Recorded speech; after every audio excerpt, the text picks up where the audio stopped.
This is Creepy and Geeky.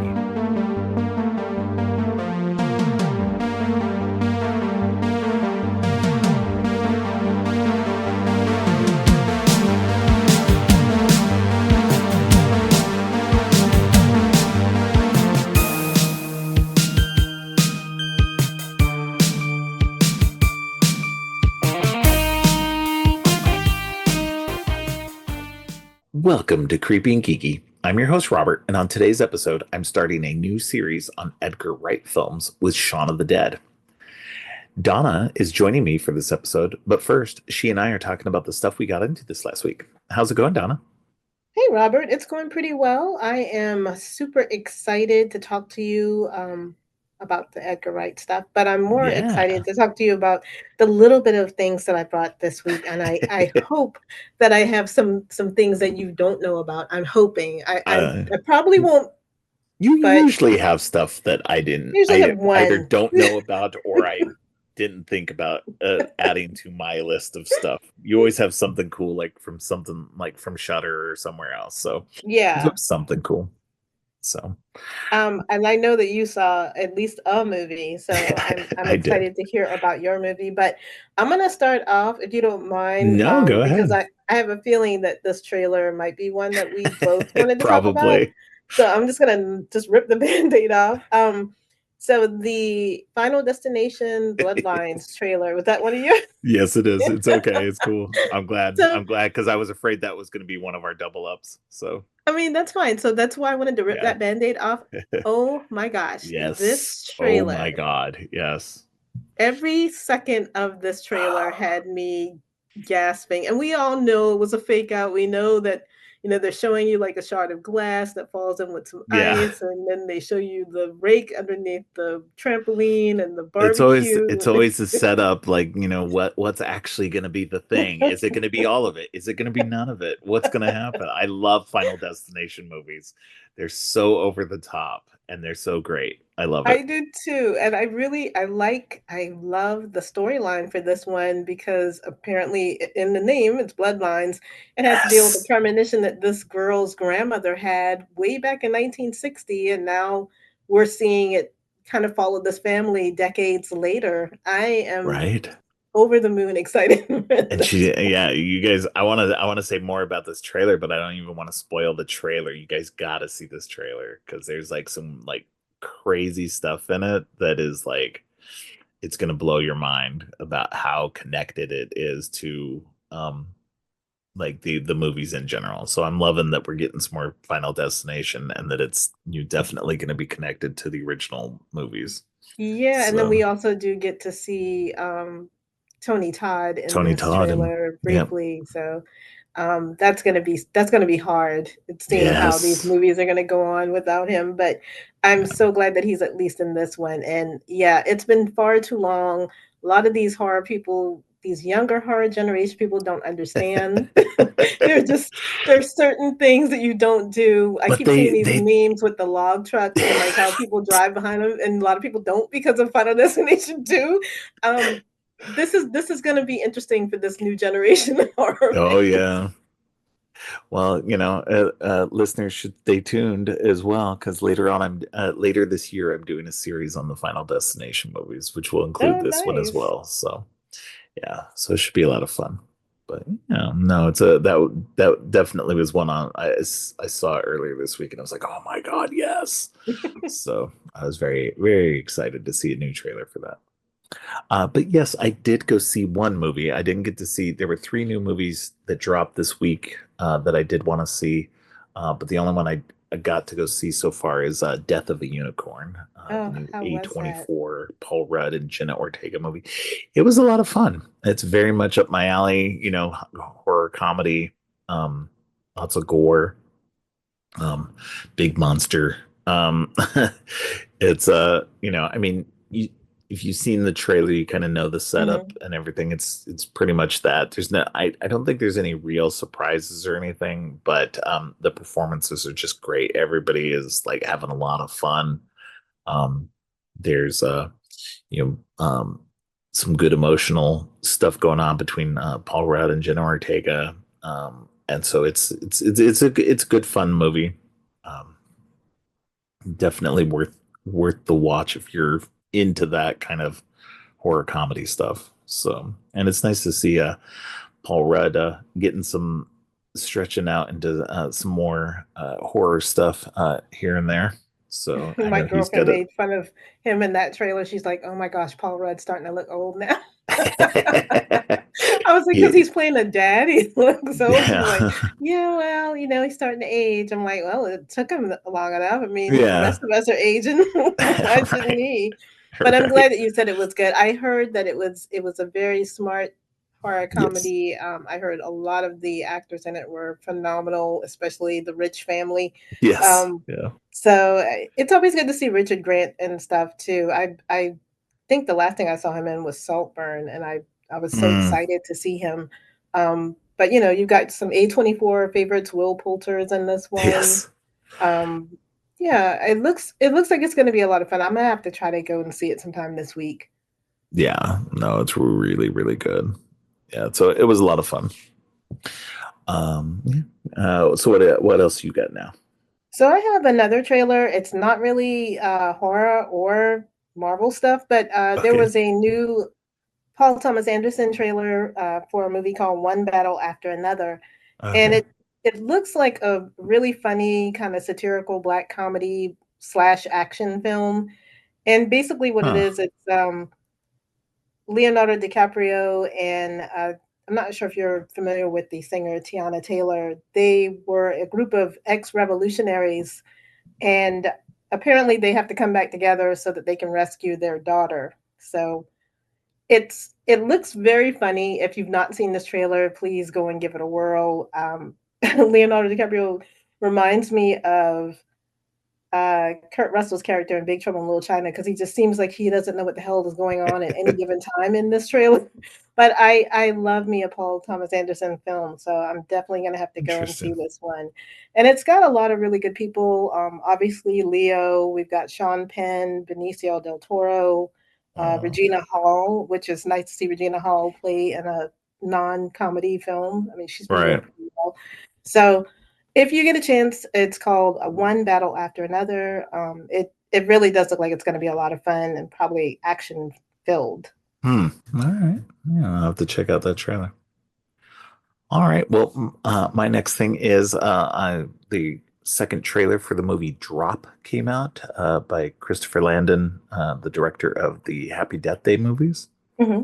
It's looks really like they the second trailer doesn't really expand too much on the story. Usually that's what you kind of get in the second trailer. The first trailer is kind of like a teaser, kind of hits all the big moments and stuff. And the second trailer is more of a storyline trailer.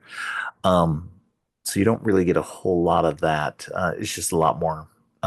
Just there's a few more different scenes um, of what's going on and everything. Looks like fun though. If you've seen um, the first trailer for it, I think you'll like it. But yeah, a mom trying to save her kid from the kidnappers who are dropping, like airdropping instructions and pictures to her nearby. Yeah, so it's weird. It looks interesting though. I like the So little Hitchcock feel of it. yeah, yeah, there's Like you're not sure definitely why some they want her to Hitchcockian do. vibes. Yeah. Yeah, you're not sure why they want her to do what they want her to do, but Right. her Because being she's in out on a peril, date and they want her to right? kill her date. And so, and meanwhile, they've got her son held captive in the house. So, but yeah, looks good. All right. What else you got? Oh, so the last thing I have is not a trailer. It's actually something I hope that you don't know about, but you may already know about it. So, Skybound, which is an offshoot of Image Comics, they actually are doing a series of Universal Monsters comics, Hmm. and they're Yeah. actually kicking off a four issue miniseries with The Mummy. So Okay. I'm a little excited about that because I like Universal Monsters, and I haven't had a good one, a good comic read of that. So I'm hoping, depending on what they do next, and I'm hoping this one will be pretty good read, but it's actually it should be out already. I think it dropped on the 26th of March. So Hmm. Okay. that's one, but I've got two more comics that I can tell you about. There's also another one that's coming from Image Comics, and that one is titled The Kids. I'm really salivating on the over this one because it's a one shot done by Garth Ennis, who I am absolutely in love with, and this one is a little creepy. It's set in a world where every child below the age of 1 disappears, and they are replaced by deranged, hyper violent adults. And so this book is going to follow a couple who try to figure out what happened and also try to survive the night from these potentially killer people now that are around them. Yeah. So the last comic that I have, because I always forget to bring comics when I talk to you. This one also came out on March 26th. This is also another Image comic, and this one I'm really interested in. It's called "You'll Do Bad Things," and it's basically a Giallo influenced tale about a writer who's haunted by his past success and the bloody violence of a new novel that he's working on because it seems that these events that are taking place in the novel are starting to happen in real life. Hmm. So All those are right. three Yeah. comics to be on the look for, either with Skybound or Image. Cool. Yeah, definitely. All right. All right. Yeah, no, that's very cool. I have one more trailer, which is the next Andor season 2 trailer. Apparently, people didn't like the first trailer that had, I guess, modern music in it, which I've seen people complain about before. It's like it's so incongruous with what Star Wars is, and I'm like, I don't care, man. It makes it cool in a It's a way, you know. trailer. Yeah, it's a trailer, man. And even if they did that before, I don't know, it's just weird. um anyway, but the new trailer looks good. I'm excited for this new season. It looks like a lot of great rebellion fun. They've got I think I mentioned this before, a lot of characters from Rogue One will be in Hmm. this, including Krennic and K2SO. And Saw Gerrera is back. He was in the first season as well, but he's back probably in a more expanded role in this one as well. So it should be pretty good. I'm looking forward to the new season. I'm a big Star Wars fan, so I look forward to pretty much everything Star Wars related. So, all right, I have one more thing. Did you have anything else? No, I think that's it for me. Okay. I have one more thing. That earlier this week, a couple of days ago, they did Marvel did a live stream of the Avengers Doomsday cast announcement, which took almost 5.5 hours to do. So I'm sure everybody's heard about this already. But yeah, they dropped a good portion of the cast. I don't think it's the whole cast. I think this is like a bunch of main people, including some old 20th Century Fox X-Men Hmm. cast, including Ian McKellen, Alan Cumming back to play Nightcrawler for the first time since X2. Rebecca Romaine is coming back as Mystique, and James Marsden is coming back as Cyclops. So that'll be pretty cool. Um, so a bunch of interesting new casting announcements. If you didn't sit through the whole 5.5 hours, there was a less than 2 minute version of it that came out also that you can watch. Um, but yeah, and then it ended with the least surprising person ever, which was Robert Downey Jr., which we all knew about anyway. So but but yeah, it was pretty funny because a lot of people are complaining. I was like, oh, it's 5.5 hours. Like, you don't have to watch it. You just wait till it's over Just and wait find till it's out. over. Yeah. It's like they'll do a short version of it, of course. They're teasing it out because why not? They got nothing better to do. The cast announcement happened on the first day of filming. I think it was mostly just to get ahead of leakers. So but yeah, it was pretty funny. But before we move on to the rest of the show, why don't you let everyone know what's going on your show this week? Okay. So I'm finally closing out my Women in Horror series of film for Women's History Month. And the last film will be me talking about the Soska Sisters Festival of the Living Dead that came out in 2024. It was a first watch for me. I did not know what I was in for, and I will go into that in great detail when you listen to it. All right. Sounds good. All right. Well, stay tuned. Donna will be back after the break, and we'll be talking Shaun of the Dead.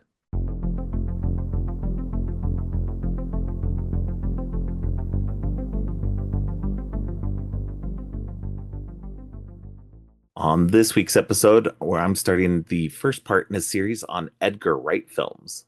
On this episode, I'll be talking to Donna from the Dawn of the Dead podcast about Shaun of the Dead. Welcome back to the show, Donna. Hey, Robert, thank you so much for letting me do a long episode because I feel like I don't do that too much with you anymore. Well, you were just on for the MCU Deadpool and Wolverine Yeah, episode, not too long but ago. yeah, yeah, no, it's always great having you on for a full episode. It's always a lot of fun, especially getting to talk. It's always great having you on every week, of course, to talk about like what the new stuff is that might Hmm. be coming up.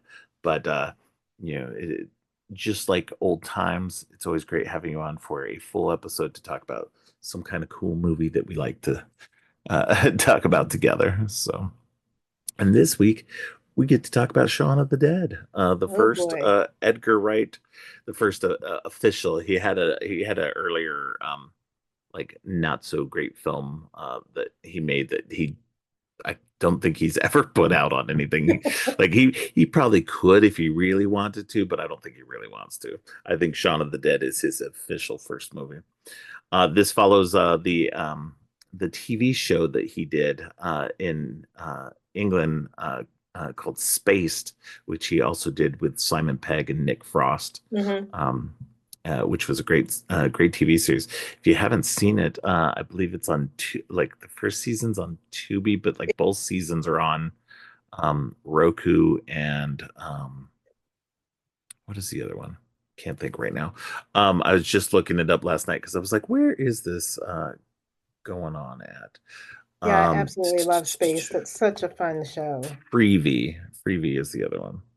So Roku and Freeview have both seasons on it. It's a great show, and you will definitely see if you like Shaun of the Dead and you go back and watch Spaced. If you've never seen Spaced, you see a lot of the stuff that has been in Edgar Wright's work since then begins there in Spaced. A lot of his like edits and the storytelling, and of course his collaborations with Simon Pegg and Nick Frost. So, Shaun of the Dead was also co-written by Simon Pegg and um, Edgar Wright, which they would continue to do in the entire Cornetto trilogy, the unofficial trilogy of movies that that they did together, which is Shaun of the Dead, Hot Fuzz, and The World's End, which we will be getting to the rest of those in the series as well. But yeah, Shaun of the Dead came out in 2004. Kind of like I wouldn't say it was one of those movies that kind of helped repopularize the zombie um Yeah. stuff, both both good and bad, because we've all kind of gotten sick of zombies at this point. Um, Speak for yourself, sir. now, I never get sick of I'm zombies. saying most people have gotten there's like a Yeah. general like kind of like people are just kind of wore out on them. They're like, yeah, Yeah. unless you can bring me something really cool, we don't care. Because it got really, because people did, they got really lazy about it. They're like, well, we're just gonna stick zombies in something and make it cool, I guess. I don't know. But Yeah, but but this yeah, was right around that time, Donna and the Dead had come out around that yes, same yeah, time, and it was like zombies were everywhere. So yeah, I fully was so excited to see this one just because I'd seen the trailers and oh yeah, various things online, and this is so much fun. Everything it about really this is. movie from start to end is so much freaking fun. It's a loving ode to George Romero's movies, especially, but just like horror in general. And definitely just like, and it's literally a rom-com zom, which is what they said. It's a romantic comedy zombie movie. Um, yeah, no, this is a ton of fun. It definitely set the tone and set Edgar Wright on a path to stardom. Like this is such a huge like big deal. Like Shaun of the Dead was huge when it came out. Like everybody was talking about it. It was Yeah, and just that good. Go and ahead. like you said, it's a great homage to George Romero's stuff, to the point where they ended up being zombies in Land of the Dead, which Yeah. was, Yeah. that had to be like your idol is wanting to put you in one of his movies. How I wouldn't even be able to live after that. Like, just let me die a happy zombie as it is. But this one, I wish I had the pleasure of seeing it in theaters. Did you get to go see it I in did theaters? not. I was, Okay. yeah, definitely was during the time, what was it, 2004. So, yeah, it was definitely not a good time for me to go see because what my son was 7, my daughter was 2, Oh my god. and we had just, depending on when this came out, we were either just going to be moving or had just moved. So yeah, so it just was not a good time because there was a lot of stuff in flux, and having little kids at the time was a lot harder to go to the movies, so we just usually would rent them afterward. This was heavy during the days of early Netflix when you were renting the DVDs and The stuff. discs, So yeah. because I do remember that it wasn't too long after we moved. Oh no, you know what? I'm thinking 2008 when that happened, but I think even 2004 was still when Netflix was heavily doing the discs and stuff. But yeah, no, I didn't get to see it until it came out to video. So, but I loved it as soon as it came out. It's it is a lot of fun. The writing, the talent in front of the screen, the editing. Edgar Wright is one His of the editing is amazing. yes. Now it's definitely not him. Like he's not credited for any of the editing, but I'm sure that he has a lot of say with the editor. Like he's like, this is how I want this. This is how I want this. These quick cuts. Blah blah blah. Um, and that's how like he's one of those filmmakers that I feel has a actual visual style. Not that all directors don't, but there are a lot of directors I think that are just very kind of workmanlike, that they don't do shots that you're like, oh, okay, that's a definitive kind of shot by a Right. director, like a Tarantino or a Raimi or somebody like that, where you just know going in, you're just like, wait, who directed this movie? Like most of the time, most directors kind of like they do a good job and they're fine about it, but it's all pretty just normal movies and stuff. So it's Mhm. nice to see, when somebody has a distinct visual style like Edgar Wright does. Yeah. So what did you give me some more thoughts on this movie? Well, what can I say? I mean, it's clearly directed by a horror nerd. There are Oh so yeah, many horror things in this, mentions. I think Shaun works at 40 40 Electronics. electronics. Yep. There's just too many. There, at one point Ed was going to get his mom, and we're coming to get you, Barbara. Yes. So when you see things like this and you're a horror nerd, you get super excited. You're like, oh, okay, so he's just like me. He's watched these movies and poured over them and loved everything about them. And then to have that great tight tightrope walk of having comedy and still making it gory, but making you laugh your ass off. Like everything about this movie is so absurd. It starts out with a breakup, and the breakup Yes. is so it's just funny. You're thinking he's having a conversation with his girlfriend. His friend is there, her friends are there, and Yeah. it's just the most uncomfortable conversation. Um, yeah, well, I don't know. I don't know what to say about Edgar Wright. It's except that he's got an eye for detail, and the like you said, the dialogue. His dialogue is always telling you. five steps ahead what's going to happen in this movie, and then it happens. It's just so funny. Kind of like with Baby Driver, like everything is telegraphed to us at the beginning of the movie, and then everything plays out the way it was Yeah. supposed to. It's almost like a ballet. I love watching him work. I'm telling you. Um, I love everything about it. I love the zombies. I love the friendship. This is another one of those movies that even though it's a rom-com there's also that kind of heartfelt moment between these two friends that are kind of growing apart. Yeah. So it's nice in a way that you don't really get to see too many. We see stuff like Superbad where you see teenagers growing apart, but we see at this point they're clearly adults, and one of them has got to level up because the other one is just not doing it. I feel Yeah. like I'm talking way too much. No, no. I always feel like um, I talk way too much on my show, and I'm like, oh yeah, I need to let the guests talk more. Yeah, it's just I think it's sweet. It's sweet in a way because we all have had that one friend that just is hanging around and doing the same shit they did 5 years ago, but you love them and you want them to be in your life, and to see the two of them, Edgar Wright, excuse me, Nick Frost and Simon Pegg, Shaun and Ed, I felt so bad because these guys are like brothers basically, but Yeah. clearly Ed is the weight. He's just Yeah. weighing this guy down. Um, but there's a sweetness to it. Like Ed would do anything for Shaun and vice versa, Yeah. you know? Well, and I think that's yeah, I love their relationship in this, and like Simon, Sean is always defending Ed, to everybody else, and Ed could care less.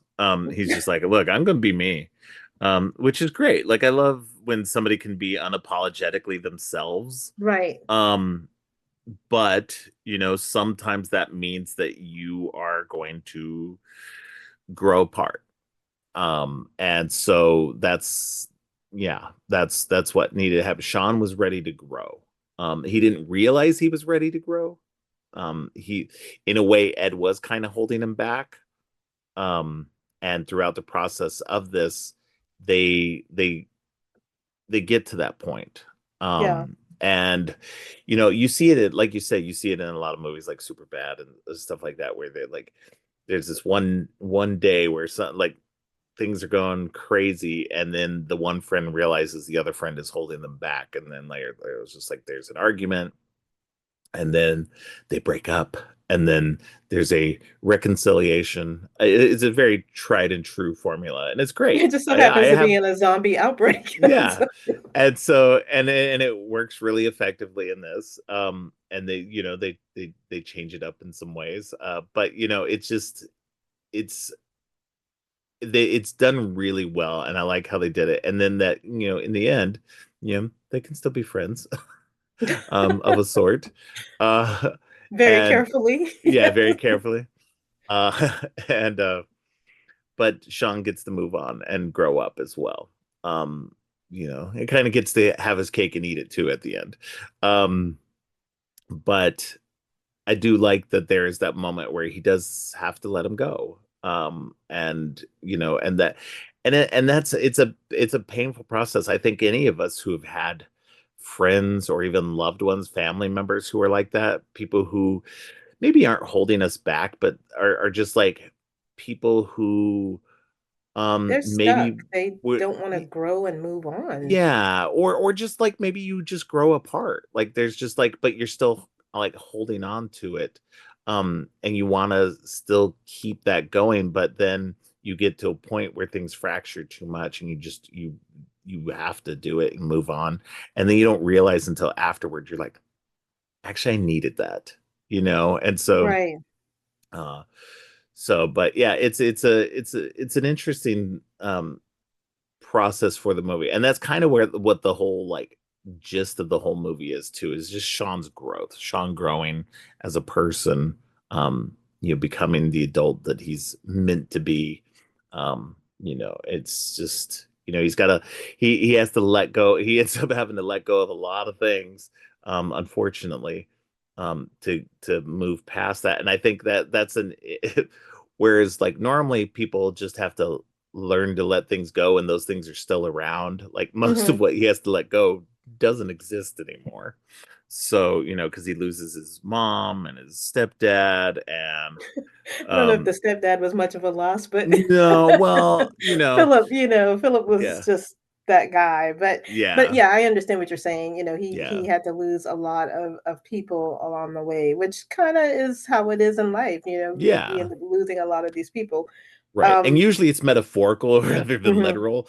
right. So this movie just makes it all really literal. So One thing I do love too, like you just said though, the friendship. Like Ed is just he doesn't give a shit what people say about him because yeah. he loves Shaun and he knows that Shaun cares for him. There's that loyalty that he has to him. Yeah. Um, Even when he's kind of just being himself, which, like you said, it's nice for people. It's refreshing when somebody is unapologetically themselves through and through, but Right. he has blinders on because he's not really noticing that it's affecting everything else around him, Yeah, and exactly. to the point where their roommate Pete is wanting to like, put his fist through his face because they're oblivious to anybody else that their friendship is them. It's just their world. Yeah. Um, what else did I want to say? Oh, so this movie brilliantly puts in, and I feel like this when I watch Severance sometimes, how we go through this routine, the same routine. We get up, we eat, we get dressed, we go to work, and we come home, we eat, we go to bed.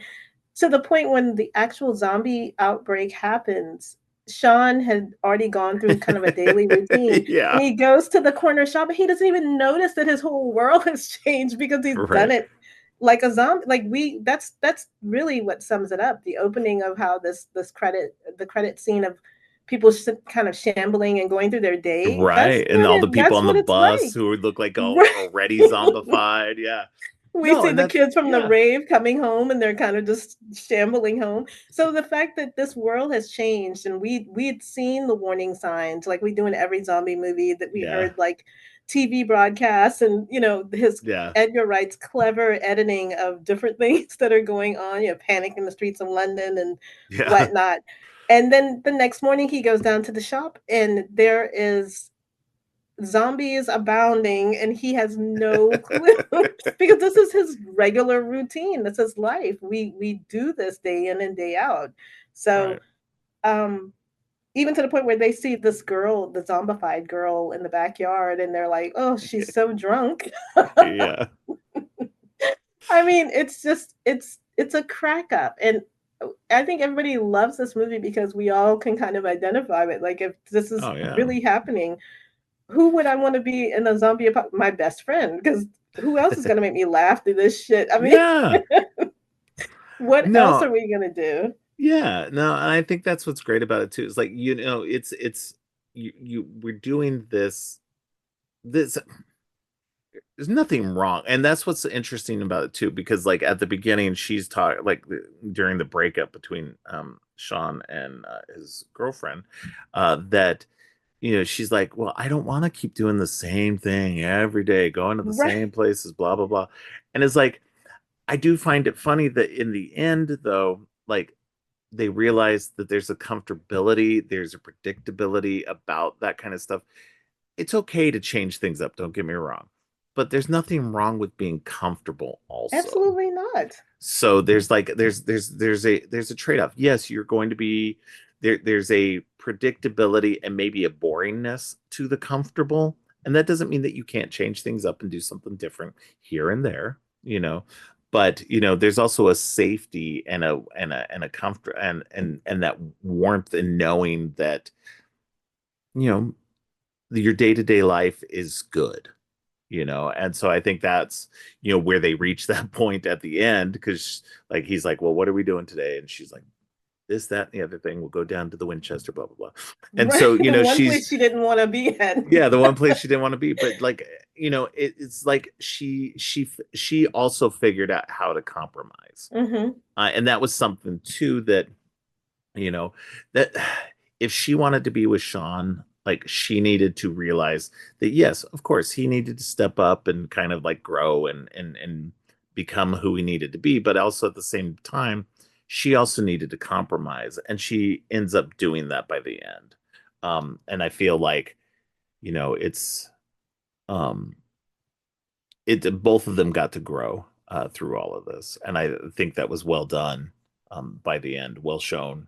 Um, that it wasn't just Shaun had to do what she wanted, and you know what I mean. So like, it wasn't something where it was only him that needed to grow. So I thought that was one of the really more well done relationship things, because you see that sometimes where it does kind of feel one sided a lot of times, like especially like from like in some romantic movies, like there's always the guy needs to like stop being so immature and grow up and blah blah blah, and it's like, okay, well, maybe some kind of compromise can happen.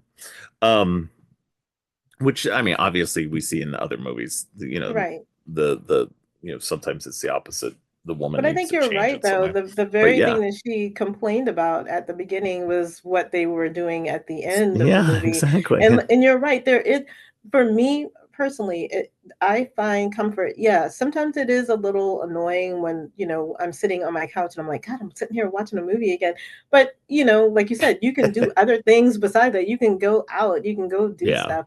But at the end of the day, we all want to be home. We just want to be right. home with Yeah, our loved ones doing the stuff that we like to do, whatever yeah, that is. So uh, I thought that was kind of cute. I really do like how Shaun throughout this movie, we see him at the beginning and he's kind of being pegged, no pun intended, but he's kind of being pegged as a person who is just letting life go by, but he ends up being the reluctant leader of everybody. I mean, yeah, he whether the moves were right or not, which a lot of times they were a little dicey, he did step up to right, get his mom to safety, to get everyone to safety, and even to the point of leading a horde of zombies away so everybody could get into the Winchester. So I right, feel like this is exactly what he needed. Not that anybody wants to be in a zombie apocalypse, but it showed that he can step up and do what he needs to do to protect the people that he cares about.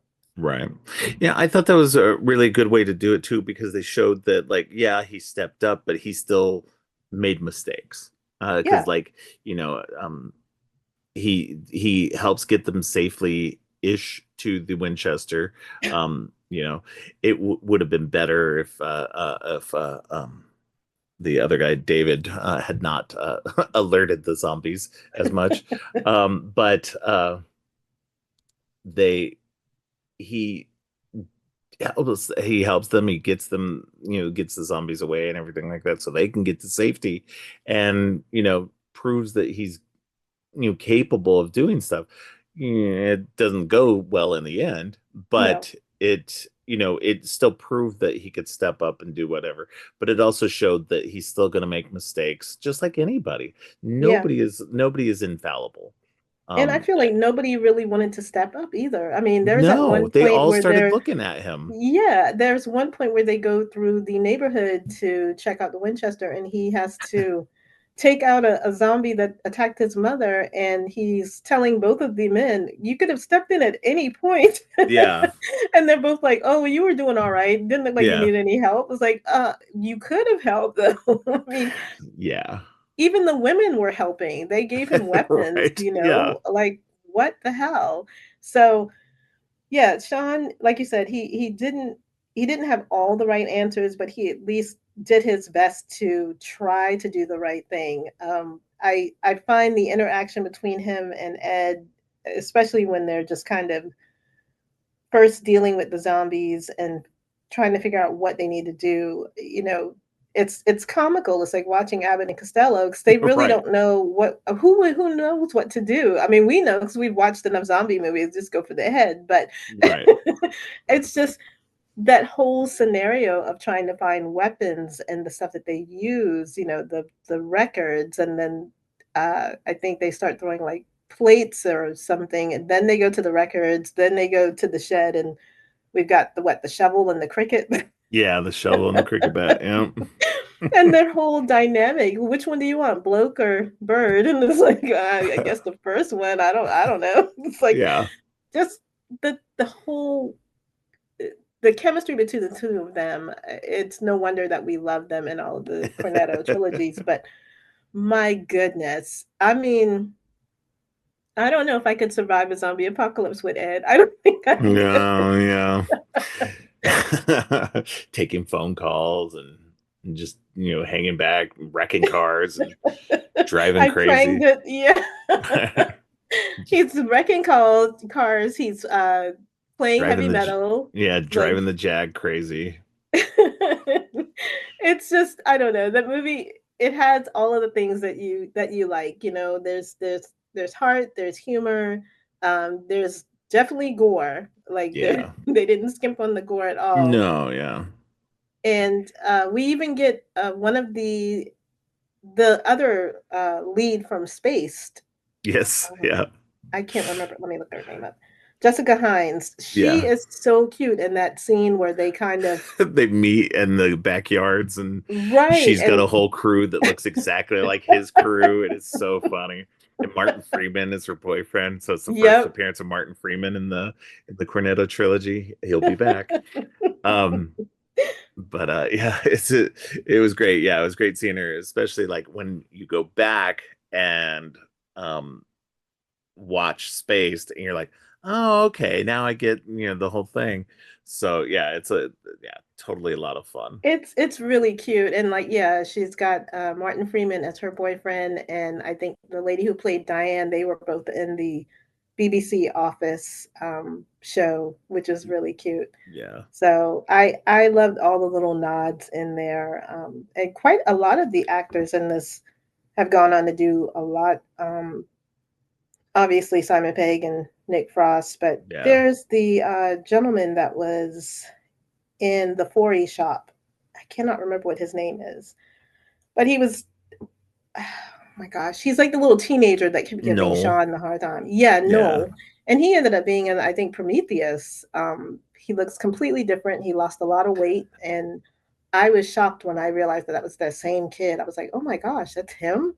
So Oh it's yeah, interesting. yeah. Race ball. Yeah. Yeah, yeah. He looked completely different. He had to drop like Yeah, 20, he's 30 dropped. pounds. Yeah. Yeah. So it's nice to see, you know, there are other people in this film that have gone on to do a lot. Um, there, this is lightning in a bottle. I will Oh honestly yeah. say. Um, and like we always talk about with horror comedies, it's hard to do a good one, and this one just knocked Oh it out of yeah. the park. Yeah, whenever I talk about horror comedies, and I always go, when I tell people, about good horror comedies, I, Shaun of the Dead is one of the top ones. So, because it's one of the best that's super well done, balances the horror and like as much as it's got the gore and stuff like that, I don't think there's anything like inherently really scary about this. There's no real jump Oh scares no. or anything like that. It's definitely more, I would say it's definitely more on the comedy side. It probably leans a Hmm. little bit more on the comedy side, but it balances it fairly well, especially with the gore and stuff like that. And that's where it doesn't like skimp out. Like if it's going to be a comedy horror, you either got to have like, some good jump scares. I'm like, I don't mind jump scares. It's always weirds me out when people are like, oh, well, this thing was just made of jump scares. That's what a horror movie is, man. Come on. You're not getting jump scares. I mean, just because you're immune to them doesn't mean that I'm immune to them. Like for the most part, like every once in a Yeah. while, something will get me. Yeah, but But don't act like you're new. That's what horror movies do. I mean, this yeah, isn't a new concept at or all. don't act like it's some kind of sin to have a jump scare in a horror movie. It's like Right. that's what they're supposed to be doing. They're supposed to be trying to scare you. Like, come on, man. Um, but yeah, so I think this is really well done. This I usually whenever I'm like, okay, horror comedies, I'm like Army of Darkness, Shaun of the Dead, uh, Tucker and Dale versus Evil. Yeah, there's like my big three that I always like say, like Cabin in the Woods, stuff like that, where it's really balanced well. So, but yeah, it's really well done. I enjoy this so much in terms of just being a really good horror comedy, just across the board. And it just it just shows, and especially when we get to talking into some more of these, you'll see, Hot Fuzz is a comedy action movie, and The World's End, is a comedy, science fiction movie. Right. And it's all very balanced, very well. Edgar Wright is a fantastic writer. Um, and Simon Pegg co-writes all of these, so they do a really good job at you know figuring out like the right tone for each one of these and how best to um, handle everything. So it's just I I can't say enough good things about this movie. Especially, I did get to see last year. I got to go to the movies and see the 20th anniversary on the big screen. So I did eventually get to see. Going back to what we were saying, I did eventually get to go back and see it on the big screen because Oh, cool. they did the 20th anniversary. And it didn't add anything or anything like that.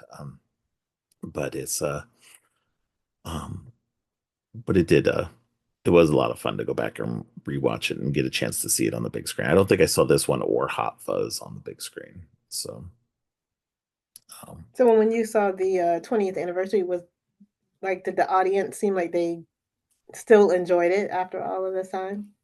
I went in the middle of the day, so I don't think there were very many people there. So I may have been the only one in the theater from what I Oh, remember. So wow. there weren't very many people there. So it wasn't like a, everybody's like, ooh, having a great time kind of thing. Nobody like I assume anybody who's going to a 20th anniversary screening of a movie is probably a fan. It's rare that you're going to get people who are going to a movie for the first time. And if they are going for the first time, they're probably somebody who would be most interested in something like that. So, but yeah, no, I had a really fun time getting to go see that on the big screen last year. Um, I kind of hope they'll do that again with some of his other movies, especially Scott Pilgrim, because I didn't get to see Oh, yeah. Scott Pilgrim in theaters. I only saw that in video, so it'd be nice to see that up there, all big as life. But yeah, no, Shaun of the Dead is just so much fun. It's everybody is just so good in this. I will say, like, I didn't love the girlfriend, um, but she was You fine. didn't It was love Liz? Oh my she's goodness. fine, and like it was fine, but like it definitely wasn't like a actress or a character. I was really like, oh man, she does so good. It was like okay. Bill Nighy is hilarious in this. As Philip, his stepdad. Um, he's really good. But Bill Nighy's great and everything. Um, He's creepy and everything, I can tell you that. He really, and you know what's so funny is that I saw Bill Nighy and I think the woman who played Barbara, her name is Penelope something. I yeah. think Wilton. They were both husband and wife in another movie, The Best Exotic Marigold Hotel. I Mm, watched that movie a long time ago with my mom, and it was so cute. And I remember the life of me didn't even remember that they were married until I rewatched this recently, and I was like, "Oh my gosh, that was the couple from this movie." So it's interesting that they were in a husband and wife in another movie as well. yeah. I totally forgot that Lucy Davis played Hilda in Chilling Adventures of Sabrina. So Oh she played one of her yes. aunts. Yeah. So yeah, I was like, where do I recognize her from? And yeah, she's in the British Office, but she's also in Chilling Adventures of Sabrina, which is a great Yeah, show I on think Netflix. that was the first time I even remember seeing her and Martin Freeman in The Office because they I don't know if you've watched The Office, the American version, but they were basically the receptionist and the guy in the Yeah, they were off the Pam and the Jim of right, the yeah. British Which version. Yeah. honestly, if I could be honest, I think they did it better, but that's just me. The American version? The British version. Oh, interesting.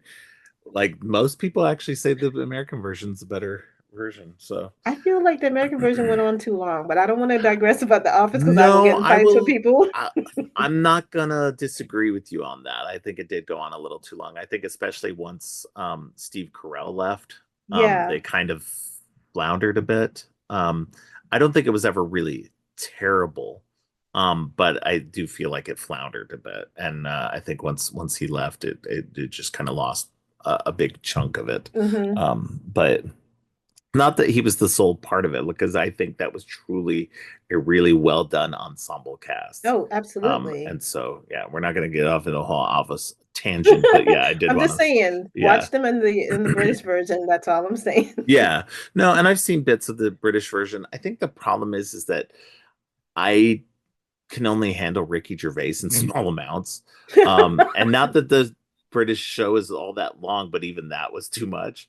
Um, I don't know. He's one of those people that I used to kind of like, and then like over time, I've just gotten kind of sour on him. I think So I can understand that because, with the American version of The Office, like you said, it's more of an ensemble cast, and we get different storylines for different characters. In the British one, it focuses heavily it on was David heavily on Brent, on him. that character, Yeah. and that can get a little old. Trust me, I understand. Yeah. So, now we're getting off The Office, but Yeah. Yeah. Yeah. what else can we say about Shaun of the Dead? I mean, I do, even though Liz was kind of lackluster, I will give you that. I will totally give Yeah. you that.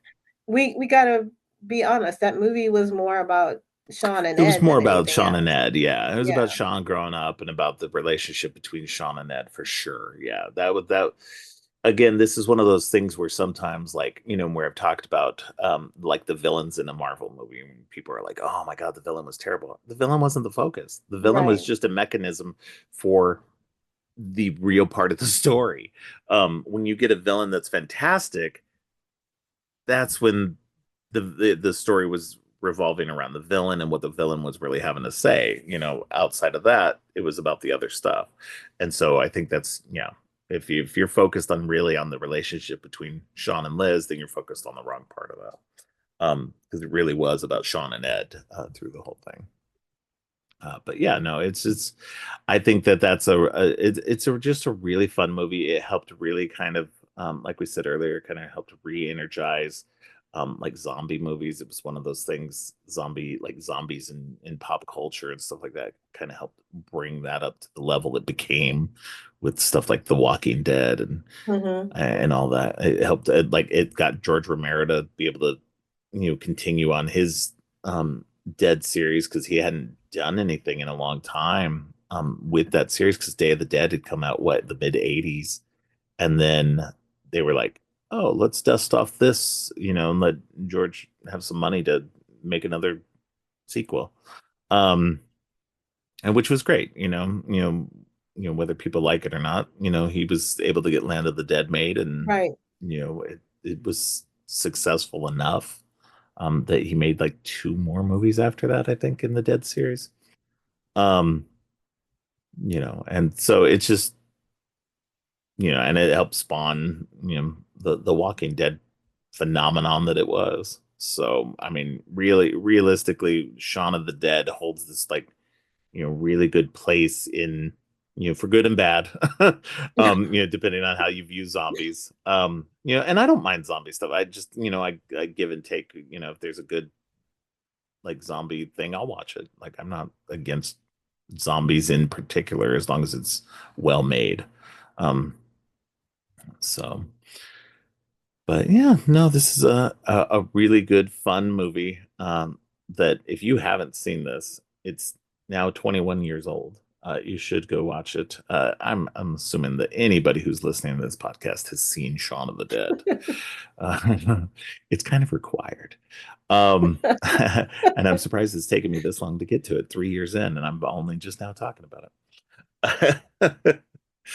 But yeah, no, it's a really good fun movie. And definitely uh, a great start to Edgar Wright's film career. He like kicked it off with a bang. Like some people come out like they do a rough first movie or something like that. And Mhm. I mean, don't get me wrong, he does have an earlier movie that but it's more of a student film actually. So I mean, it's not really like a he started out and thankfully he got some experience in doing TV, and then he finally bumped it up to movies.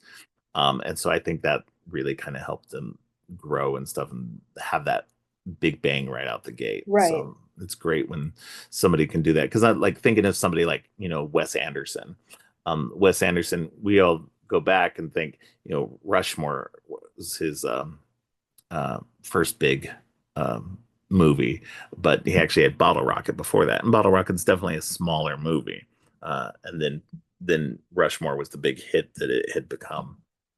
So, um, but yeah, so but this one right out the gate, he's hitting on a Clerks slash Reservoir Dogs style big bang And it's such a opening. quotable film too. I Oh mean, God, you yes. there's so many things, we've got a great soundtrack. He always has a Oh really good yeah. soundtrack no matter what. The minute I heard Two Queen, Queen songs yeah, in that's this. probably where Yeah. most of the budget went Yeah, to I'm be telling done. you, it probably was. But I mean, So when you hear these things or, just little things, my husband can say something from this movie and I'll instantly just start laughing because we've quoted it so much. It's like it's ridiculous. To the point where Quentin Tarantino even said this was one of his hmm top 20 movies. So, I mean, we're telling you these things, but if you guys haven't seen this movie, go watch this movie. But I'm like Robert, you probably have already seen this movie tons of times.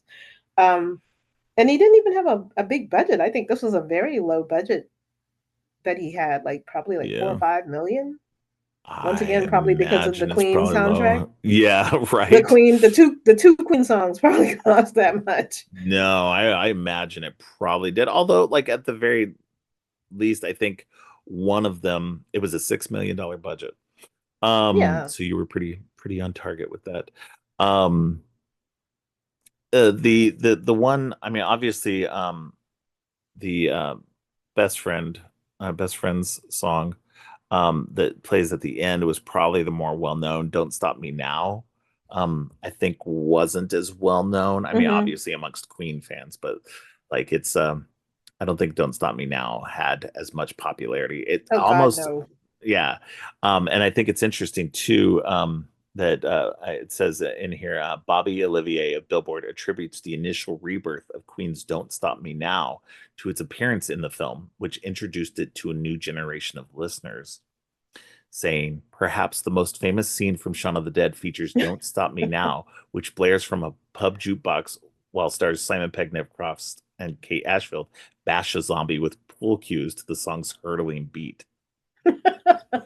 Uh, so yeah, so I love it. Let's see.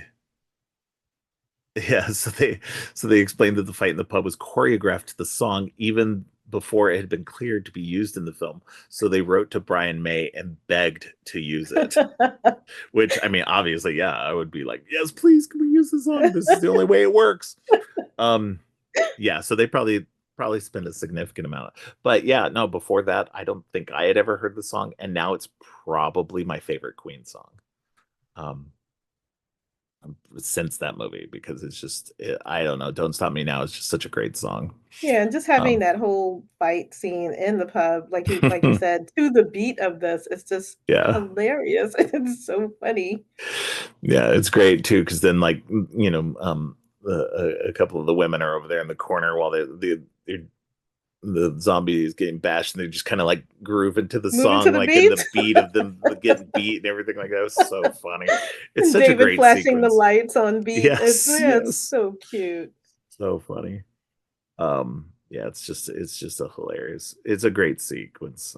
But yeah, it's the music's great in this, like as it is in most of the movies. He does music really well. I would say like pretty much on a level with Tarantino where the music is a character in the movie. um and he gets better with it over time, I think. And not that he's not great at it, like from this obviously. But I think he uses it also in a way where it's unobtrusive most of the time. Yeah, I It's just think a there kind are of an very organic part of the movie. yeah, there are very few directors that I am impressed with when they use certain songs, and Edgar Wright's definitely one of them. Obviously, Quentin Tarantino, Yeah, James Wes Gunn. Anderson, Guy Ritchie. I Yeah. really love Guy Ritchie soundtracks. I need to Um, watch more of his movies. Like it's weird too because I love crime stuff and I just haven't watched a lot of his stuff yet. So, yeah, you would be head over heels with the yeah. songs. At least I think you would. But Yeah, Edgar Wright always has impeccable taste, especially when it comes to the songs for Yeah. whatever scenes. Scott Pilgrim itself is like Oh, one of my favorite things to yeah. listen to. I'm telling you, Um, Scott Pilgrim is like hands down. Like I love Edgar Wright stuff, like all of his stuff for the most part. right. But Scott Pilgrim is on like another level. So I just love that movie so much. Oh my goodness. I can't wait to hear you talk about that one. It's gonna be a fun conversation. So, is I there have good anything guests else for that that we one. wanna say about I don't think so. I think I've said everything that I can think of. Um, if you don't have anything else, you can just let people know where they can find you online. I got one Okay. last thing. One All last right. thing. So Hit the me. one thing I will say about Shaun of the Dead, it definitely has humor, definitely has tension. I think Edgar Wright did a brilliant job of using what we typically see as a zombie apocalypse to kind of show someone having that personal growth. And once again, like we talked about throughout this whole thing, sometimes friendships, how they play out in just the loyalty and the love that they have for each other. But even though they're kind of growing apart, they still have this great chemistry, this great teamwork. Um, I love how they show the different ways that people would act in an apocalypse. Like his mother is still polite. Yeah. Yeah. Her friends are still hanging around. Ed is still hanging around. So Right. it's just different. And that British politeness, his mom is so funny. But it's a really great take on what it means to survive, and Right. especially amongst friend and family. Like you said, sometimes you just grow apart. It's unfortunate that a zombie outbreak had to take place during this time. Yeah. That's how it is. But like you said, it's a fun comedy. It's a smart comedy. You definitely need to adds to your roster if you haven't seen it. Yeah, absolutely agreed. Yeah, definitely check this out if you have not seen it. If you have seen it, let us know what you think. Absolutely. Leave us some notes in the comments and um, hit us up on social media. We'd love to hear what you guys have to say about Shaun of the Dead and about the show in general. Let us know what you think. So I will tell the good people they can find me Yeah. anywhere that you listen to podcasts. Donna the Dead. That's Donna underscore THA underscore dead. And same on Instagram and Blue Sky. I will try to be on Discord, Robert. I know I'm terrible. I'm there, but I'm not I've there. given up already. Come on. Don't give up on I'm not. I'm me. not. You have to be the Shaun to my Ed, I know okay? exactly. Okay. You're the Wolverine to my Deadpool. I'll be the Shaun to your Ed. All right. All right. Yeah, definitely go follow her. Go check out her podcast as well. She talks about really cool, fun stuff that I don't talk about as much. So it's a nice balance. If you check out both of our shows, you get kind of a good catch all of a lot of good stuff. So, and of course, she's here every week to talk about the new stuff coming up and new stuff that we've watched or read or whatever. So uh, continue to check us out every week, and we'll see you next time. Thanks for listening. Creepy and Geeky is produced and hosted by Robert Clark. If you like what you've heard, please consider giving the show 5 stars and a review on Apple Podcasts and Spotify, and share the podcast on social media to help spread the word. Make sure to subscribe on your favorite podcast app or at creepyandgeeky.com. You can follow the podcast by going to creepyandgeeky.com and clicking on any of the social links. If you'd like to follow me, you can find my links at geekthulu.com. You can support the podcast by ordering teas and more on TeePublic or by donating to the coffee page. All of the links are in the show notes. Finally, don't forget, stay creepy.